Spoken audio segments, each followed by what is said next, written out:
मुस्लिम आतंकवाद और रोहिंग्या मुसलमानों की जिस तरह से आतंक बढ़ रहा है, उसी कारण से हमारा छत्तीसगढ़ अशांत हो चुका है। और भाई भुवनेश्वर साहू जिसकी निर्मम हत्या इन मानसिक जिहादियों मुसलमानों के द्वारा निर्मम हत्या कर दी गई है, आज विश्व हिंदू परिषद बजरंग दल पूरे छत्तीसगढ़ प्रदेश को बंद का आह्वान किया है ताकि उनको भाई को सच्ची श्रद्धांजलि अर्पित की जा सके। और आप सुबह से देखेंगे कि पूरा सब्जी मंडी, बस स्टैंड और पूरा व्यावसायिक प्रतिष्ठान सभी स्वतः ही हिंदू समाज आगे आकर के बंद कर रहा है।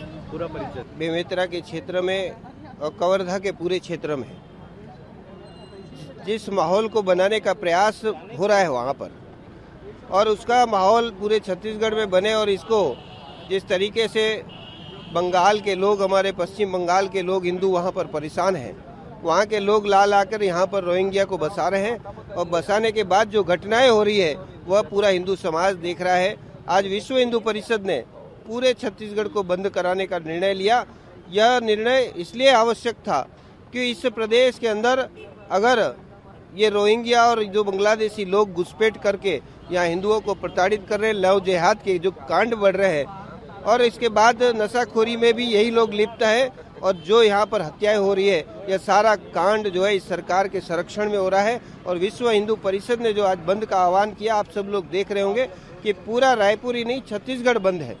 यह जन समर्थन जो है यह प्रदर्शित करता है कि कितने इस सरकार से लोग आक्रोशित है, और इस कांड के बाद तो और जनभावनाएं भड़की है, और इस घटना को रोकना भी आवश्यक था, लेकिन सरकार रोक नहीं पाई। लेकिन आगे ऐसी घटनाएं न हो, इसकी चेतावनी के रूप में यह छत्तीसगढ़ बंद का आह्वान है। आज विश्व हिंदू परिषद के इस बंद में भारतीय जनता पार्टी का पूरा समर्थन है। भारतीय जनता पार्टी के कार्यकर्ता अपने अपने मंडल क्षेत्रों में लोगों का जन समर्थन प्राप्त कर रहे हैं, और उनके साथ मिलकर वह इस आंदोलन को मजबूत करने की कोशिश कर रहे हैं।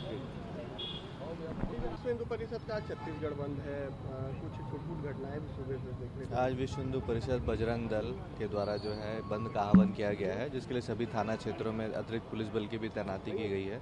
400 से अधिक पुलिस के अधिकारी कर्मचारी तैनात किए गए हैं। सभी थानों में एक्स्ट्रा पेट्रोलिंग भी कराई जा रही है, और जो भी कानून व्यवस्था की स्थिति है उस पर नजर रखी जा रही है। सुबह कुछ छुटपुट घटनाएं भी अभी तक ऐसी कोई घटनाओं की रिपोर्ट नहीं आई है। भाटा गांव का जो बस स्टैंड है वहां पर एक विवाद की सूचना आई थी, तो वहां पर पुलिस बल तुरंत पहुंच गया था और उसके बाद विवाद को शांत करा दिया गया। उसके बाद से अभी तक ऐसी कोई घटना हमारी जानकारी में नहीं है। चक्का जाम के भी अनुमति मांगी है, तो कितना समय दिया? चक्का जाम की तो कोई अनुमति नहीं मिलती है। हम लोगों को ऐसी सूचना मिली है कि इनके द्वारा 12 बजे के आसपास लगभग 3-4 स्थानों पर चक्का जाम किया जाएगा। तो जब चक्का जाम किया जाएगा तो वहाँ पर इन्हें समझा बुझा के जल्दी उठाने का प्रयास करेंगे।